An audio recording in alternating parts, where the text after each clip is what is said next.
வணக்கம் ஐயா. வணக்கம். சொல்லுங்க. நேற்று வந்திருந்தீங்களா ஐயா? ம். ஐயா, நான் தான் வரேன். நேற்று வந்திருந்தீங்களா? வாங்க வாங்க.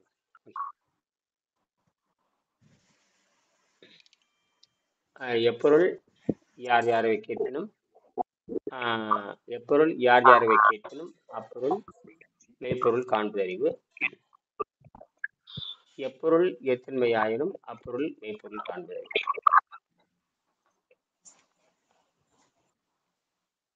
நேற்று வகுப்புல கலந்துருப்பீங்க. எந்த வகுப்புல கலந்தீங்க? காலை வகுப்புலையா? ஏதோ ஒரு வகுப்புல கலந்துருப்பீங்க. நேற்று எதாவது கலந்தீங்களா? ரெண்டுலயுமே கலந்தேன், காலையிலையும் சாயங்காலம். காலையில 6 மணிக்கு கலந்துருப்பீங்க, இரவு 8 மணிக்கு கலந்துருப்பீங்க. நேற்று இரவு 8 மணிக்கு என்ன? 8 பரவாயில்ல. அதாவது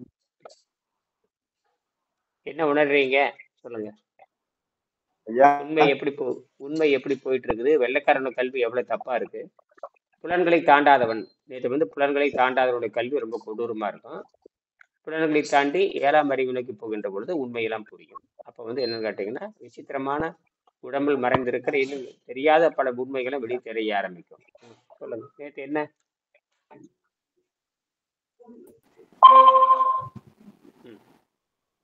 நேற்று என்ன? நேற்று மனதில் நின்ற ஒரு செய்தி சொல்லுங்க. ஏதாவது ஒரு வார்த்தை மனதில் நின்றது, நேற்று கேட்டதில் இது எனக்கு மனசுல பதிஞ்சுது அப்படிங்கிற செய்தி சொல்லுங்க. அது வெள்ளைக்காரங்க வந்துட்டு பன்னிக்கறி இதுகளை சாப்பிட்டுட்டு அவங்க அந்த மாதிரி இருக்கிறாங்க. அவங்களுக்கு வந்துட்டு எந்த இதுவுமே மருத்துவம் பார்க்கவே தெரியாது. அவங்க வந்துட்டு ஆளை வந்துட்டு காலி பண்ணிடுவாங்க ஐயா. அந்த மருத்துவத்துக்கே நம்ம வந்துட்டு போகக்கூடாது அப்படிங்கறத வந்துட்டு சொல்லியிருந்தீங்க.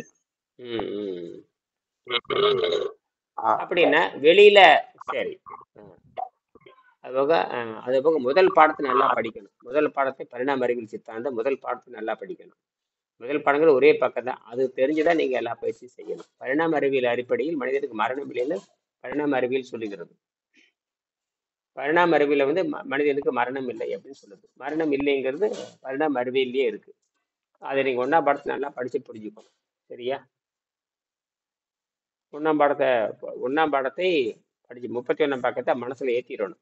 அதுல பாத்தீங்கன்னா 1ஆம் அறிவு நிலையில் இனப்பெருக்கம் எப்படி இருக்கும், 7ஆம் அறிவு நிலையில் இனப்பெருக்கம் எப்படி இருக்கும், 1ஆம் அறிவுல இனப்பெருக்க நிலையில் என்ன மாதிரி பெற்றோர்கள் உயிரோடு இருப்பாங்களா அப்படின்னு நல்லா புரியணும். 4ஆம் நிலை வரைக்கும் பெற்றோர்கள் உயிரோடு இருக்க மாட்டாங்க. பெற்றோர் உயிர் இல்லாம தன் குழந்தைகளை காப்பாற்றுவாங்க. அது 1ஆம் அறிவு, 2ஆம் அறிவு, 3ஆம் அறிவு, 4ஆம் அறிவு பொதுவான விஷயம்.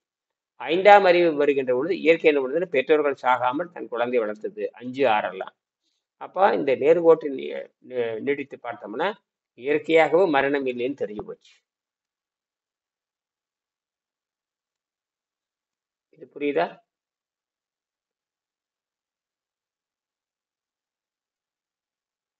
புத்தகம் வாங்கியிருப்பீங்க, படிச்சிருப்பீங்க, முதல் பக்கத்தை படிச்சிருப்பீங்க. புரியுதா?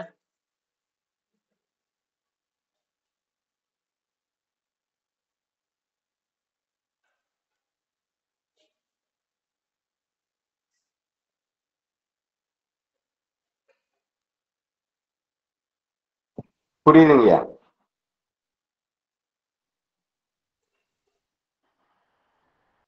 ரொம்ப நேரமா விட்டு விட்டு வருது இல்லையா? ஆமாங்க. வெளிநாட்டுல இருந்து பேசுறவங்களுக்கு எல்லாம் சரியா கேக்குது. கனடா, அமெரிக்கா, சிங்கப்பூர், மலேசியா இவங்களுக்கு எல்லாம் தெளிவா இருக்குது. நம்ம நாட்டுல இவ்வளவு பிரச்சனையா? வெளிநாட்டுல இருந்து பேசுறவங்கள தெளிவா இருப்பாங்க. வெளிநாட்டுல இருந்து நெட்வொர்க் சரியா கிடைக்காதுங்க வீட்டுல. மணிவர்மனுக்கு சரியா இருக்குதா? லைட்டா விட்டு விட்டு வருதுங்க, ஆனா புரியுதுங்க. அப்ப America, Canada, Russia, America, Canada, Singapore இவங்களுக்கு எல்லாம் தெளிவா இருக்குது. கிட்ட இருந்து பேசுற மாதிரி இருக்கு, எந்த சிறையே இல்லாம கேக்குது. சரி, அதுக்கு ஒன்றும் பண்ண முடியாது. நீங்க புத்தகத்தை நன்கு படிச்சு பதிவு பண்றதை பூரா பார்க்க வேண்டியதுதான். இந்த பதிவு பண்றதெல்லாம் பார்த்துட்டே வரும். நேற்றைய பதிவு 4 வகுப்பு நடந்ததையும் போட்டாச்சு. இன்னைக்கு காலையில 4 மணிக்கு நடந்தது, அதையும் அப்ப தினம் என்ன வாய்ப்புன்னு கேட்டீங்கன்னா, தினம் நடக்கிற விவாதங்களை இந்த வகுப்புகளை அப்படியே பதிவு பண்ணி அப்படியே யூடியூப்ல போடுறேன். அதனால நீங்க தொடர்ந்து பின்பற்றுறதா தெரியும். இந்த வகுப்போட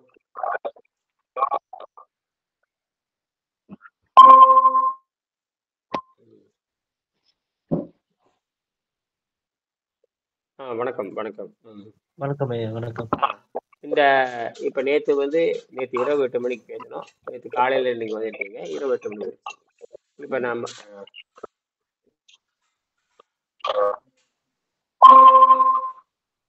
வணக்கம். சரி, இப்ப நேத்து மணி 6 ஆகி போச்சு. மணி 6:05 ஆகி போச்சு. 6 நிமிஷம் ஓடிட்டு இருக்குது. முடிஞ்ச அளவுக்கு எல்லாரும் 6 மணிக்கு வாங்க. 6 மணிங்கிறப்ப அந்த உறுதியா வந்துடணும். 6:05, 6:07, 6:08 இதுக்கெல்லாம் வரக்கூடாது. முடிஞ்ச அளவுக்கு 6 மணிக்கு வாங்க. எல்லாரும் முதல் பாடத்தை படிச்சிருக்கணும். முதல் பாடத்தை பரிணாம சித்தாந்தம். பரிணாம சித்தாந்தமும் அது எதிர்காலத்தில் எந்த விதமாக வளர்ச்சி அடையும் என்று எதிர்பார்ப்போம். பரிணாம சித்தாந்தம் யாருமே சத்தம் கேட்டு இருக்குது.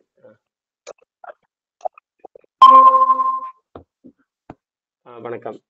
பரிணாம சித்தாந்தமும் அது எதிர்காலத்தில் எந்த விதமாக வளர்ச்சி அடையும் என்று எதிர்பார்க்கும். பரிணாம சித்தாந்தம்னு என்ன, அது எந்த வகையாக வளர்ச்சி அடையும் என்று எதிர்பார்ப்போம். அப்ப பரிணாம சித்தாந்தம்னு என்ன, அது எந்த விதமாக எதிர்காலத்தில் வளர்ச்சி அடையும், உங்கள் கருத்து என்ன சொல்லுங்க. பரிணாம சித்தாந்தம்னு என்ன, அது எதிர்காலத்தில் எந்த வகையாக வளர்ச்சி அடையும், என்ன எதிர்பார்க்கிறீங்க? இந்த பரிணாம சித்தாந்தம் என்ன எதிர்பார்க்கிறீங்க? நம்ம பரிணாம சித்தாந்தம் வந்துகிட்டு இருக்கிறோம். இது என்னவா மாற போற மனிதன்? மரணம் இல்லாம போறாங்க. அதான் அதுக்கு என்ன நிலைன்னு சொல்றோம்? அதுக்கு அந்த நிலைக்கு என்ன நிலை? 6ஆம் நிலைக்கு மனிதன் நிலைன்னு சொல்றோம். 7ஆம் நிலைக்கு சமாதி அடைவுதான் யோக நிலைன்னு சொல்றோம். யோக நிலை.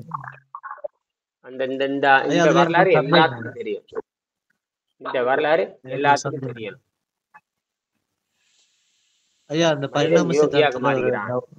மனிதன் யோகியாக மாறுகிறான். அந்த 7 நிலையை உங்களுக்கு தெரியுமா? படிச்சு சொல்லுங்க. முதல் நிலை என்னவா இருக்கிறான்? முதல் நிலை என்னவா இருக்கிறான்? ஒரு சில உயிரினமா இருக்கிறான். 2வது நிலை என்னவா இருக்கிறான்? புழுக்கள் முதலியா இருக்கிறான். புழுக்கள் முதலியா. 3வது நிலை என்னவா இருக்கிறான்? பல்வகையான பூச்சிகளும். 4வது நிலை என்ன இருக்கிறான்? 4வது நிலை என்னவா இருக்கிறான்? ஊர்வன பாம்பா இருக்கிறான். பாம்புகள். 5ஆம் நிலையில் என்னவா இருக்கிறான்? மிருகங்கள் எல்லாம் வர்றாங்க. மிருகங்கள், விலங்குகள், அப்புறம் பாலூட்டிகள். 6ஆம் நிலையில் என்னவா இருக்கிறான்? மனிதனா இருக்கும். அங்கதான் முழுமையா மாறுறான். எதுவுமே இல்லை. 6ஆம் நிலையில வேற எதுவுமே இல்லை. 5ஆம் நிலையில் என்னென்ன வருது தெரியுமா? பறவைகள் இருக்கும். 5ஆம் நிலையில் பறவைகளும் இருக்கும், விலங்குகளும் இருக்கும், பாலூட்டியும் இருக்கும். இங்கதாங்க அறிவு வேலை செய்யணும். 5ஆம் நிலையில் என்னென்ன உயிரினங்கள் வரும்? அது பறவைகளும் இருக்கும், அது பாம்புகளும் இருக்கும், பறவைகளும் இருக்கும், விலங்குகளும் இருக்கும், பாலூட்டிகளும் இருக்கும். இது 3 தான் இருக்கும். 6ஆம் நிலையில மட்டும் எதுவுமே இல்லை. 6ஆம் நிலையில மட்டும் என்னவா மாறுது? 6ஆம் நிலையில மட்டும் என்னவா மாறுது? மற்ற எல்லாம் வர்றதில்லை. எது மட்டும் மாறுது? இந்த 6ஆம் நிலையில் எது மட்டும் மாறுது சொல்லுங்க பார்க்கலாம். இந்த 3 நிலை சொல்ற. 5ஆம் நிலையில பறவைகள் இருக்கிறது, விலங்குகள் இருக்குது, பாலூட்டி இருக்குது. எது மாறுது? மனிதன் மட்டும் பகுத்தறிதல் மட்டும் வருது. இரு அந்த 5 நிலையில எது மனிதனா மாறுது? 5 நிலையில 3 இருக்கு. 5ஆம் பாடத்தை எடுங்க. 5ஆம் பாடத்தை எடுங்க. 5ஆம் பாடத்துல எத்தனை உயிர்கள் சொல்லப்பட்டிருக்குது இந்த புத்தகத்துல? நான் புத்தகத்தை வச்சுதான் கேள்வி கேட்க போறேன். என்ற சொந்த அறிவு கிடையாது. 5ஆம் பாடத்தில் 3 வகையான உயிரினங்கள் சொல்லப்பட்டிருக்கிறது. அதுல என்ன 3 வகையான உயிரினங்கள் என்ன 5ஆம் பாடத்துல? பறவைகள், மிருகங்கள். பறவைகள் சரி, மிருகங்கள் சரி, அப்புறம்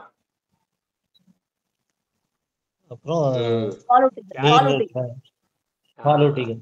இதுல எது மனிதனா மாறுது? மிருகங்கள். எந்த மிருகம் சொல்லுங்க? அது எல்லாம் தப்பு. இப்பதான் புரியுது ஐயா. மரமண்ட மாதிரி இருக்கக்கூடாது இனிமேல் யாருக்கு. இனிமேல் ஒழுங்கா அது தெரியணும்.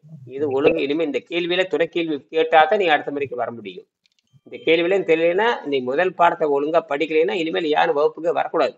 டக்குனு திடீர்னு கேள்வி கேட்பேன். 1ஆம் பாடத்துல என்ன 1ஆம் பாடத்துல என்னென்ன உயிர் இருக்குன்னு கேட்பேன். 2ஆம் பாடத்துல என்னென்ன உயிர் இருக்குன்னு கேட்பேன். 3ஆம் பாடத்துல என்னென்ன உயிர் இருக்குன்னு கேட்பேன். 4ஆம் பாடத்துல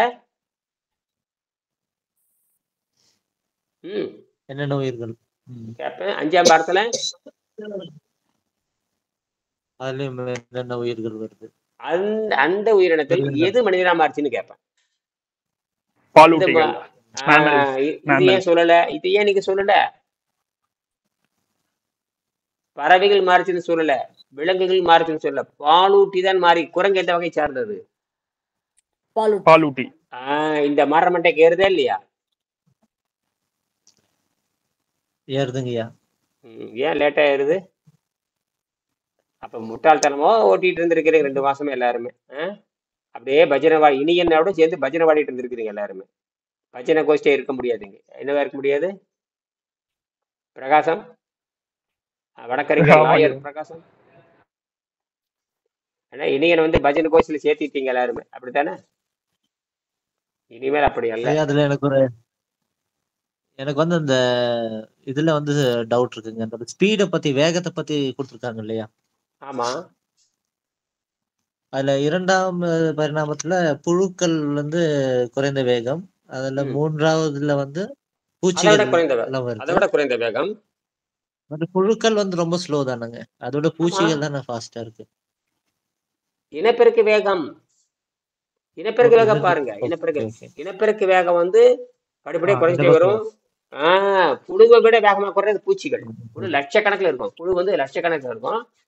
அதை விட இனப்பெருக்க வேகம் குறைந்தா இருந்தது பூச்சிகளா இருக்கும். அதை விட இனப்பெருக்க வேகம் குறைவா இருக்கிறது ஊர்வன பாம்பா இருக்கும். அதை விட இனப்பெருக்க வேகம் குறைவா இருக்கிறது பறவைகள், விலங்குகள், பாலூட்டிகளா இருக்கும். அதை விட குறைந்த வேகம் தான் மனிதன். இப்ப புரியுதா? அந்த வரிசை புரியுதா?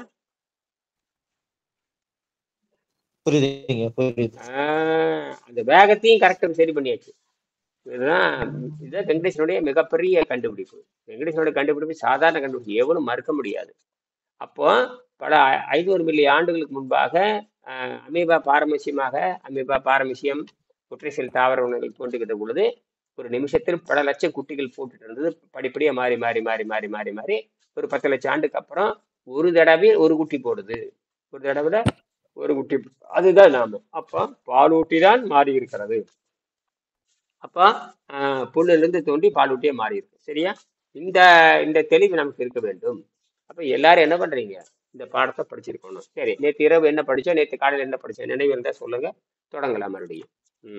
இந்த அளவுக்கு நீங்க அந்த சித்தாந்தத்தோடு இருக்கணும். அப்பதான் வந்து நீங்கள் இனிமேல் வந்து என்னோட மாணவர்கள் வந்து இனிமேல் வந்து இப்ப எங்க நிறைய பேர் படிச்சுட்டு போய் அந்த ஏற்கனவே உங்க மாணவர்கிட்ட கேள்வி கேட்டேன்னு சில பேர் சொல்லுவாங்க. அவனால முட்டாளுங்கன்னு வச்சுக்கோங்க. இனிமேல் எங்கிட்ட படிக்கிற மாணவர்கள் அறிவாளியாக இருக்க வேண்டும், அவ்வளவுதான். இந்த 2025 உத்தரவு என்னன்னா, யாரு கேட்டாலும் முதல் பாடத்தை கேட்கணும். இந்த பாடத்தை வைத்துக் கொண்டுதான் மனிதன் யோகியாக மாறுகிறான். இந்த பாடத்தில் வைத்துக் கொண்டுதான் மனிதன் தனக்கு தானே மருத்துவரா மாறுறான். இனிமேல் அது பிசினஸ் கிடையாது, கல்வின்னு சொல்லி பழகணும். புரியுதா? இதுவரை எங்கிட்ட படிச்ச போற பிசினஸா மாத்தி அவனு குட்டிச்சேராகி அவங்ககிட்ட வைத்தியம் பார்த்த போற குட்டிச்சேர் ஆகிட்டானுங்க. எங்கிட்ட அரைகுறையா கத்துட்டு போனோம் குட்டிச்சேவரா பண்ணியிருக்கான், அவங்ககிட்ட கத்துட்டு அவனும் குட்டிச்சேவர் ஆகிட்டான். புரியுதா? இனி யாரும் குட்டிச்சேவர் ஆக முடியாது. முதல் பாடத்தை படிக்காம யார் என்ன பண்ண முடியாது. நான் உடனே கேட்பேன், ஏன்னா முண்டமே முதல் பாடத்தை கேட்ட இடம் முண்டமேன்னு கேட்பேன். ஆமா முண்டம்னு அவன் சொல்லணும். ஆமா அது படிச்சேன். அப்ப எங்கிட்ட படிச்சுட்டு போறவன் தெளிவா இருக்கணும். அவன் இந்த முதல் பாடத்தை சொல்லி கொடுத்துருக்கணும். அதுல இருந்தா வைத்தியம் சொல்லியிருக்கணும். இனிமேல் யாரும் தப்பு பண்ண முடியாது. இப்ப 2025 இப்பதான் எனக்கு புரியுது. இது வரைக்கும் இந்த முட்டாளத்தை நான் பண்ணியிருக்கேன். இனிமேல் முட்டாளத்தை பண்ண முடியாது. முதல் பாஸ் மார்க் முதல் பாடத்துல பாஸ் மார்க் வாங்கியிருக்கணும். இந்த 7 கட்டத்தை ஒழுங்கா சொல்லி பழகணும். புரியுதா? அப்படி இருக்கிறவங்க மட்டும்தான் நாளைக்கு வகுப்புல வர முடியும். நாளைக்கு எல்லாம் என்ன பண்றீங்க? இந்த முதல் படத்தை மனப்பாடம் பண்ணிட்டு நாளைக்கு வரணும். இதுதான் உத்தரவு. சரியா? அதை உடனே அதோட கட் பண்ணிடுவேன். உள்ள அட்மிட் பண்ண மாட்டேன். நாளைக்கு வருகின்ற பொழுது இந்த கேள்வி கேட்பேன். தப்பு பண்ணீங்க, அடுத்த நாள் அட்மிட் கிடையவே கிடையாது. எக்ஸஸ் கேட்டுட்டு ஒரு 1000 ரூபாய் ஃபைன் போட்டுட்டு உள்ள வரணும். இனிமேல் ஃபைன் எல்லாம் உண்டு. என்ன உண்டு? ஏன்னா எனக்கு பணம் யாரும் தரப்போறது இல்லை. ஃபைன் போட்டு ஸ்கூல்ல ஃபைன் போடுறாங்க இல்லையா, அந்த மாதிரி எல்லாம் ஃபைன் போட்டுருவேன். இந்த கேள்விக்கு பதில் சொல்லி ஃபைன் 1000 ரூபாய் கட்டினா தான் என்ன ஒரு அட்மிட் பண்ணுவேன். இல்லைன்னா அப்படியே உட்காந்துட்டே இருக்க வேண்டியது தான். இந்த உத்தரவு யாரும் மீற முடியாது. புரியுதா? என்ன மணிகண்டன் மணிவர்மனா சொல்லுங்க. இந்த உத்தரவு உங்களுக்கு தான். புரியுதா? ஒழுங்கா முதல் படத்தை படிக்காம வந்தீங்கன்னா உங்களுக்கு எத்தனை ஃபைனு? 1000 ரூபாய். இது மாற முடியாது, புரியுதா? இல்லாட்டா உங்க பணத்தை நான் திருப்பி கொடுத்துருவேன். அப்புறம் எந்த ஜென்மத்துக்கு இனியிட்டு சேர முடியாது. நீங்க போய் பிஜிட்டு போய் கேட்டுக்க வேண்டிதான், தயாண்ட போய் கேட்டுக்க வேண்டிதான், அப்புறம் அப்புறம் யாரு திருலோச்சந்திர போய் கேட்டுக்க வேண்டியதான், அல்லது வந்து சந்தாட்ட போய் கேட்டுக்க வேண்டியதான். இனியிட்ட யாரையும் கேள்வி கேட்க முடியாது. அவங்களே எங்கிட்ட போய் அவங்கள புதுசா வர்றாங்களே, அவங்களுக்கு ஒண்ணும் தெரியாது இல்லையா? அதாவதுங்கய்யா, நாங்கெல்லாம் காஃபி குடிச்சு போட்ட கப்புங்கய்யா. அங்க அப்படியாவது பழகிக்க. இனிமேல் இணைகிட்ட யாரும் தொடர வைத்துக் கொள்ள முடியாது. கவனமா இருங்க. உத்தரவை மாற்ற முடியாது. ஏன்னா நான் ரொம்ப நாள் கழிச்சுதான் இதெல்லாம் கேள்வி கேட்க ஆரம்பிச்சது. இதை வந்து நம்ம ஒழுங்கா சொல்லி கொடுக்கலையோ ஒன்று. ரொம்ப இரவுலாம் நான் தூங்குறது இல்லை. இங்க ஏன்டா வளர்றாங்கன்னு கேட்டீங்கன்னா, நாம தான் இனி என் தான் தப்புது. இப்ப நீ வந்து ஒழுங்கா ஃபீஸ் போடுறது இல்லை, ஒரு பெனால்ட்டி கட்டுறது இல்லை, ஒரு தண்டனை கொடுக்கறது இல்லை, யாரையும் திட்டுறது இல்லை, பொதுவா திட்டிட்டு இருக்கிறீங்க, சேர்ற மாணவனை சுலுக்கு எடுக்கிறது இல்லை.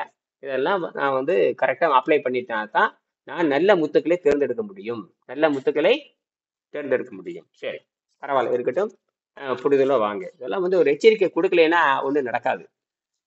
இருக்கு. வாத்தியார் சொல்லுவாரு, என்ன சொல்லுவாருன்னா, ஒழுங்கா படிக்கலைன்னு தோலை உரிச்சு போடுவோங்கிறாரு. ஒழுங்கா படிக்கலைன்னா தோலை உரிச்சிடுவாங்கிறாரு. ஒழுங்கா படிக்கலைன்னு கண்ணை நோண்டுறேங்கிற அந்த வார்த்தையாவது சொல்லணுமே இல்லையா?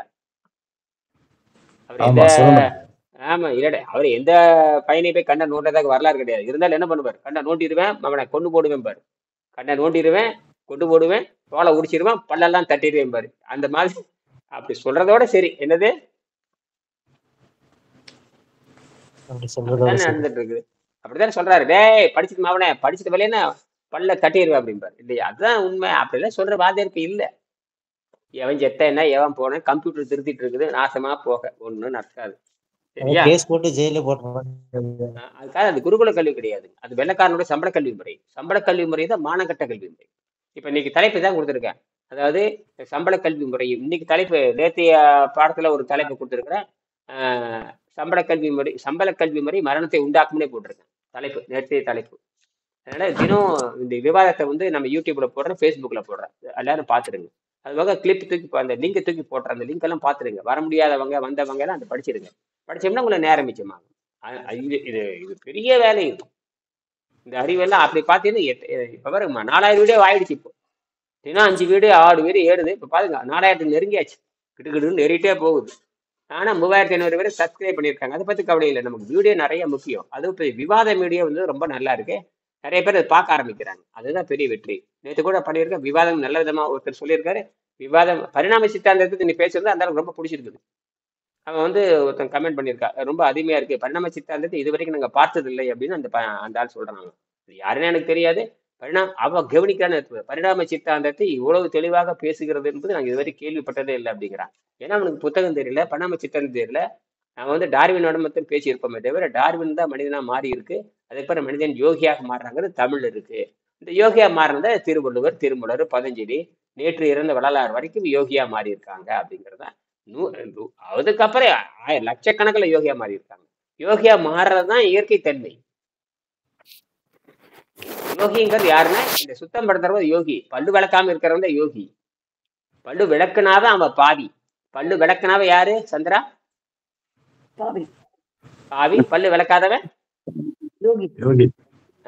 கேசவன் தாமதமா வர்றீங்க, ஏன் இனிமேல் தாமதம் வந்தா பெனால்டி போட்டுடலாமா? 6, 5, 6, 10 வந்தா பெனால்டி போட்டுடலாம். 6, 5 வரைக்கும் வச்சுக்கலாம். அதுக்கப்புறம் எக்ஸ்கியூஸ். ரைட், 6, 10 போடு 1000 ரூபாய் பெனால்டி. என்ன பணம் வாங்குறீங்களா? யாருமே சம்பாதிக்கிறது யாரும் இருக்க முடியாது. இதுல இருந்து பிச்சைக்காரங்களும் வறுமையா இருக்கிறவங்களும் யாரும் வர முடியாது. எல்லாம் பணக்காரர் தான். குறைஞ்ச வச்சு 500 ரூபாய் சம்பளம் இருக்கிறவங்க தான் வர முடியும். சொல்லுங்க. 5 நிமிஷமா ட்ரை பண்றையா? அதுக்கு இணையிலையா குழுவுல எனக்கு? அதுக்கு என்ன பண்ண முடியாது. அதெல்லாம் உங்க வேலை. நானும் ராத்திரி 12 மணிக்கே போட்டுறேன். எல்லா லிங்க் நேத்தே போட்டுறேன். நீங்க பார்க்கணும். அதுக்கு என்ன பண்றது? அது உங்க இதுல கனெக்ட் ஆகல, அதான் ப்ராப்ளம் எங்களுக்கு. அதான் லேட் ஆச்சு எனக்கு. அதெல்லாம் நீங்க தான் தேடி கண்டுபிடிக்கணும். தினா 4 லிங்க் கொடுக்குறேன். நீங்க எந்த லிங்க் 18ஆம் தேதி காலை மாலை எல்லாம் நீங்க தான் பார்க்கணும். இதுக்கு காலை போட்டு மாலை போட்டு ஏஎம் போட்டு எல்லாம் போட்டு நான் என்ன லிங்கே பாருங்க, 12 மணி நேரத்துக்கு முன்னாடி இருக்கும் பாருங்க. எல்லாமே 12 மணி நேரத்துக்கு முன்னாடி போட்டுறேன். அந்த லிங்க்ல வந்தாதான் அது கனெக்ட் ஆகல. அது ஏதோ இது எரர் சொல்லுது, கால் கனெக்டட் குட் நாட் கனெக்ட்னு சொல்லிட்டு வந்து வெளியே வந்துடுறாங்களே. மற்ற எல்லாம் வந்துடுறாங்களே. 5:55க்கு வந்துடுறாங்களே. நீங்க அது உங்க லிங்க் தான் தப்பு. இல்ல, காலையில நம்ம 4:30 மணிக்கு வந்துட்டோம் இல்ல, அதுல வந்துச்சு. இப்போ இது ப்ராப்ளம் வந்தது. அதான் தெரியல எனக்கு எதனால அந்த மாதிரி ஆச்சுன்னு தெரியல. அதான் லேட் ஆகுது எனக்கு. சரி சரி சரி, எல்லாம் வந்துடுறாங்கல்ல. உங்க 6:10க்கு நீங்க வர்றீங்க, 6:05க்கு வந்தவங்க ரெக்கார்ட் இருக்குது பாருங்க. 6:05க்கு வந்தவங்க 6:01க்கு வந்து இருக்கிறீங்க. இதெல்லாம் வந்து அலர்ட்டா இருக்கணும். ஏன்னா வீண் பண்ண முடியாது. ஏன்னா நம்ம புதுசு புதுசா வர்றாங்க. ஒவ்வொரு முறையும் நம்ம புதுசு புதுசா சொல்ல வேண்டி இருக்குது. அதான் விஷயமே. சரிங்க, பரவாயில்ல, மகிழ்ச்சி. நாம என்ன பண்ணோம்னா இந்த பரிணாம சித்தாந்தத்தின்படிதான் மனிதன் யோகியாக மாறுகிறான். அவன் வந்து அந்த அன்ன பார்த்து சுத்தம் பண்றதுனால அவன் பசி தாக்கத்தை நேரம் கை வைக்கிறான். நேரம் அந்த பசிங்கிற மரணத்துக்கு காரணமான அந்த பசியை கை வச்சாரான். பசிங்கிறது அது எப்படின்னு கேட்டீங்கன்னா இந்த இடத்துல தான் பசின்னு சொல்ல முடியாது. அது ஐம்புலன்கூட தொடர்புடையது. எல்லா இடத்துலையும் உடம்புல இருக்கிற 360 டிகிரியில் இருக்கிற அனைத்து புலன்கூட தொடர்பு இருக்கிறதுனால தான் இந்த இடத்துல பசின்னு இல்லாதனால தான் அவன் என்ன சொல்லிட்டான்னா பசியில தான் மனிதன் சாகறான் அப்படின்னு அவன் சொல்றான். யாரு? விஞ்ஞானம் சொல்லுது. அந்த பசி எங்க இருக்குன்னு தெரியாதனால அது வெட்டி எடுக்க முடியல. பசி எங்க இருக்குன்னு தெரியாதனால இப்ப நகம் இங்க இருக்குன்னு தெரியுது. நகை வறந்தா என்ன பண்ணி வைக்கிறான்? அப்பப்போ நகத்தை நறுக்கி விடுறேன், வெட்டி விடுறேன். முடி இங்க இருக்குதான்னு தெரியுது, அதனால முடியை வெட்டி எடுத்துறான். பசி எங்க இருக்குன்னு தெரியாதனால பசியில சாகரான்னு சொல்றது பொதுவான விதி. ஆனால் அந்த பசிக்கு அவன் தின்னு போட்டு தான் சாகுறான்னு தான் அர்த்தம் அதுக்கு. ஆனால் பசி எங்க இருக்குன்னு தெரியாதனால அது என்ன பண்ண முடியல, அறுவை சிகிச்சை பண்ணி எடுக்க முடியல. அது மட்டும் ஒண்ணு இருந்ததுன்னா உலகத்துல எப்படி அமைதியா இருந்திருக்கும். எப்படி இப்ப அதை நோக்கித்தான் நம்ம போறோம். நான் முயற்சியில தான் கொண்டு வரேன். அதாவது அந்த விதின்னு சொல்லுவாங்க. பசி என்பது விதி அப்படின்னு சொல்லுவாங்க. அந்த பசியை வந்து அமைதிப்படுத்த வேண்டும், பசி வராமல் பார்த்து கொள்ள வேண்டும். இதுக்கு என்ன சொன்னா உற்றநோய் நீங்கி ஒரு குறள்ல சொல்லுவார் திருவள்ளுவர். உற்றநோய் நீங்கி உற அமைமுன் காக்கும் பெற்றியாரை பேணிக்குழல்.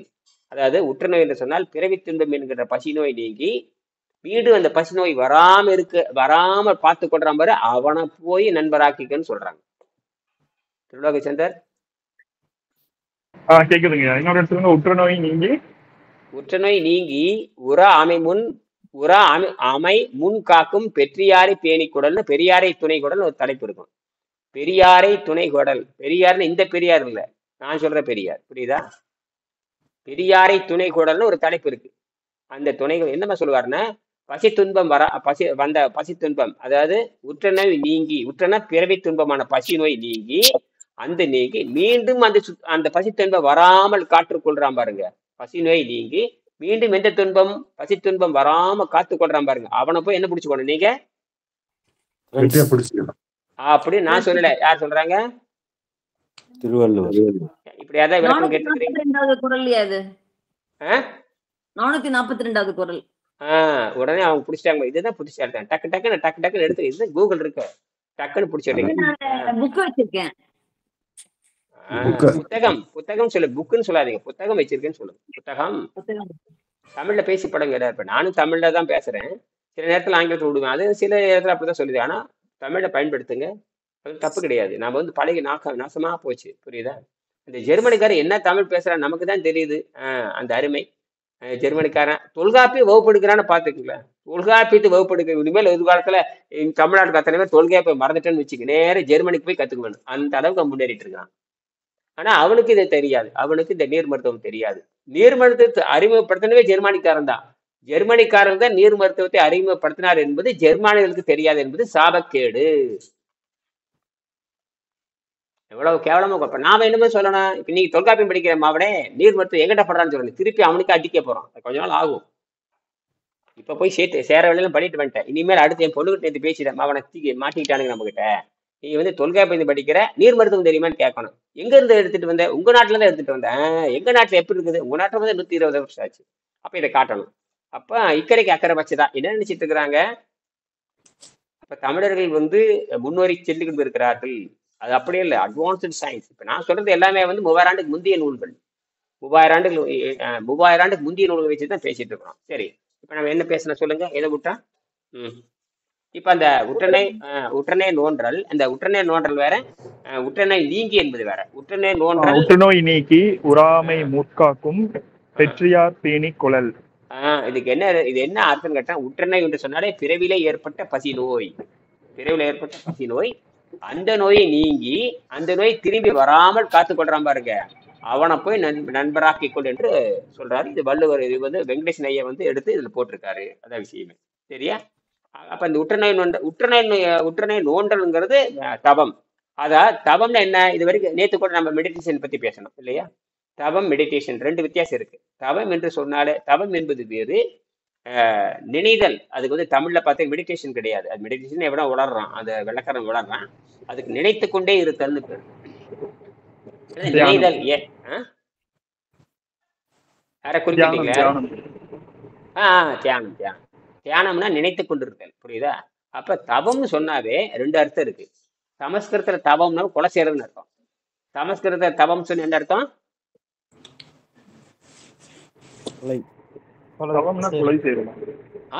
சமஸ்கிருத தவம்னா கொலை செய்யறது. கொலை செய்யறதுக்கே தவமே இருப்பாங்க. என்னது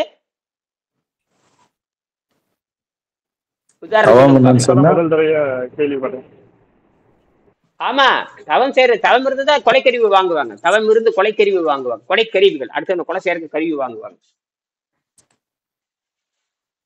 எனக்கு இந்த ஆயத்தை கொடு, அந்த ஆயத்தை கொடு, தவம் இருந்தேன் அப்படி வேண்டிய வரங்களை பெற்று வேண்டிய ஆயுதங்களை கொடுப்பான். இதுக்கு அடுத்தவங்க கொலை செய்யறது. எனக்கு அப்படித்தான். சாகாவரம் தானங்க கேட்பாங்க. அவங்க அறிவிக்கு ஏற்ற மாதிரி சாகாவரம் யாரு கட்டுறதாக வரலாறு இல்லையே. எல்லாம் கொலையை செய்யறதுக்கு ஆயுதம் வாங்குறது தான் கொலை செஞ்சிருக்காங்க. ஆயுதம் வாங்குறதுக்கு தவம் இருந்திருக்கான். ஆயுதம் வாங்குவதற்கு ஆயுதம் வாங்கிட்டு போய் இந்த போர்ல பயன்படுத்தி அந்த கூட்டத்தை வலிக்கிறது. அதான் தபசு. அதனால தபசு வேண்டாங்கிறானே இவன். பகவத்கீதையில தபசு வேண்டான்னு சொல்றான். ஆதாரம் இருக்கு, சொல்றது புரியுதா? தபசை செய்யாதேங்கிறான். தபம் செய்வரை காட்டிலுங்கிறான். கர்மம் செய்யாதேங்கிறான். கர்மம் செய்வரை காட்டிலுங்கிறான். ஞானம் வேண்டாங்கிறான். நூல்களை படிப்பவனை காட்டிலும், தபம் செய்கின்றவனை காட்டிலும், அப்புறம் கர்மம் செய்கின்றவனை காட்டிலும், நூல்கள் படிப்பவனை காட்டிலும் யோகியானவன் சிறந்தான் ஆகினால் யோகியாக மாறிக்கொள்ளுங்கிறான். அப்ப தபம்னா என்ன அர்த்தம்? இந்த இடத்துல என்னவா இருக்கும் சொல்லுங்களா பார்க்கலாம். ஆனால் இங்கதான் திருவள்ளுவர் தெளிவு எழுதுறார். தவம் என்று சொன்னால் தமிழ் சொல்ற தவம் என்பது வேறு, பகவத்கீதை சொல்லுகின்ற தவம் என்பது வேறு. தவத்தையே விட சொல்றானே, தவத்தை விட அவன் சிறந்தவன்கிறான். தவம் செய்வரை காட்டில் யார் சிறந்தவன் இன்னொரு ஆளை சொல்றான். சொல்லி போட்டு அவனை விட யார் சிறந்தவன் இன்னொரு ஆளை சொல்றான். அதையும் சொல்லி போட்டு இவனை விடலாம் சிறந்தவன் யார் என்று சொன்னால் யோகியானவன் சிறந்தவன் சொல்றான். இது எப்படி?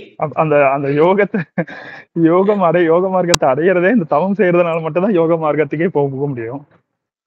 ஆனா என்ன சொல்றான்? தவத்தை விடுங்கிறான். இந்த தவத்தை விடு, இவனை காட்டில் அவன் சிறந்தவன். அப்ப என்ன சொல்றான்னா, இது அந்த தவம் 1ஆம் வகுப்பு வச்சுட்டான், அந்த 1ஆம் வகுப்பு பயன் இல்லைங்கிறான். அதுல இருந்து 2ஆம் வகுப்பு போடாங்கிறான்.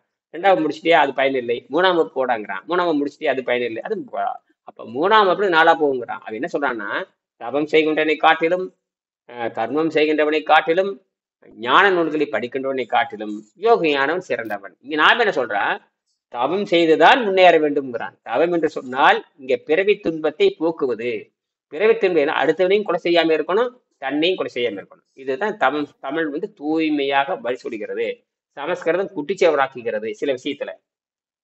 ஐயா, இந்த பரிமளழகர் எல்லா குரலையுமே தப்பாதான் எழுதிச்சிருக்காரு நினைக்கிறேன். பல இடத்துல அப்படிதான் பண்ணியிருக்காருங்க. ஜெர்மன்ல அதான் பேசிடு. நேற்று கூட நான் ஜெர்மன்ல இந்த உற்ற நோய் நீக்கிக்கு என்ன எதிர்க்காருன்னா, அவர் மக்கள் நமக்கு வர துன்பத்தை நீக்க தெரிஞ்சுக்கணுமா, அப்படிப்பட்ட தெரிஞ்சு வராம துன்பம் வராம பாத்துக்கணுமா, அவரை ராஜா காப்பாத்தணுமா, அப்படிப்பட்ட மனுஷங்களை இப்படி எழுதி வச்சிருக்காரு. அவன் பிச்சைக்காரன் அப்படிதான் எழுதுவான். அவன் பிச்சைக்காரன், பிச்சை எடுத்து பூச்சிக்கிறவன் அப்படிதான் எழுதுவான். பரதேசி, பிச்சை எடுத்து குடிக்கிறவன், உழைப்பில் நம்பிக்கை இல்லாதவன், உற்பத்தியில நம்பிக்கை இல்லாதவன். புரியுதா? அப்ப பிறவி துன்பம் உற்றநோய் என்று சொன்னாலே பிறவியில ஏற்பட்ட, அதாவது சொல்லுவாங்க எனக்கு உற்ற நண்பன் சொல்லுவாங்க. சிலர் மட்டும்தான் உற்ற நண்பன் சொல்லுவாங்க. உற்ற நண்பன்னா குழந்தையிலேயே இருந்து பழக்கிறோம் பாருங்க. குழந்தையே ஒன்னா விளையாடுவாங்க, 2 வயசுல இருந்து 3 வயசுல இருந்து. அதுக்கு என்ன சொல்லுவாங்க உங்க ஊர்ல சொல்லுங்க? இப்ப பள்ளிக்கூடத்துல படிக்கிறது, 10 வயசுல பாக்குறது, 20 வயசுல பாக்குறது, 50 வயசுல, அந்த கழுதைகள்லாம் வேலைக்கு ஆகாது. அந்த கழுதைகள் வேலைக்கு ஆகாது.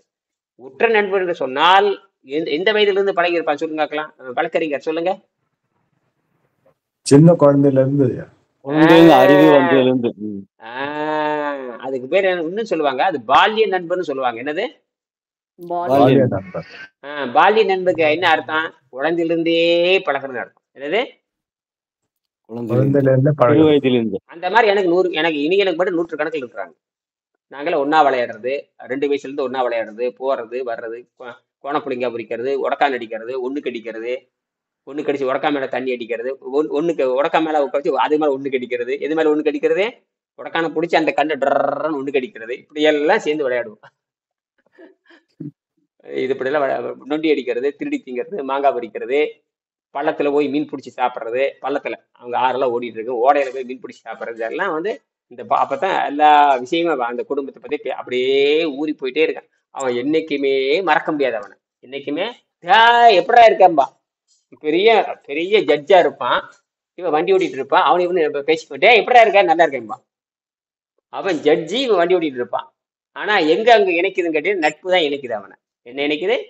நட்பு. அத பாலிய நட்புன்னு பேரு. அதனாலதான் திருவள்ளுவர் என்ன பண்ணாரு? பம்பரம் எல்லாமே. அதனாலதான் திருவள்ளுவர் என்ன பண்ணார் தெரியுமா? திருக்குறளையே பாத்தீங்கன்னா அதிகமான தலைப்பு எது கொடுத்திருப்பாரு தெரியுமா? அதிகமான தலைப்பு எது கொடுத்திருக்காரு சொல்லுங்க பாருங்க. நண்பன். நட்புக்கு தான். நட்புக்கு மட்டும் அவ்வளவு உயர்வா வச்சிருக்காரு. சரி, அதெல்லாம் விட்டுருங்க. ஐயா, இப்போ இதுக்கு வந்து அப்போ கம்பேரிட்டிவ் ஸ்டடி இல்லாததுக்கு தானே இந்த அழிவுக்கு காரணம். அப்ப வந்து பாத்தீங்கன்னா ஆய்வு செய்யறவர்கள் இருந்து இப்ப பாத்தீங்கன்னா இப்ப உற்ற நோய் அப்படின்னு சொல்லும் போது பிறவி நோய் அப்படின்றதுக்கு தான் அர்த்தம். அது எப்படி புரியுது? இப்ப நம்ம வந்து அந்த குறள் உற்ற நோய் நோண்டல் உயிருக்கு ஊறுகன்னு செய்யாம அற்றே தவத்துக்கு ஊறு, அது படிச்சாதான் அப்ப இது புரியும் இல்லையா?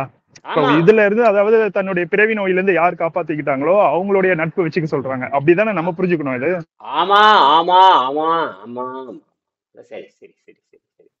ஆமா, இதுதான். இது எப்படி இதான் பண்ணியிருக்காரு வெங்கடேசன். யாரு? வெங்கடேசன் வந்து பண்ணியிருக்காரு. இந்தியாவில் இருக்கிற திருக்குறளையும் அது 2000 ஆண்டு ஆச்சு, 2100 ஆண்டுக்குன்னு சொல்றாங்க. ஜெர்மன் இருக்கிற சளி குறைந்த உணவு அது வந்து 125 ஆண்டு ஆகி போச்சு.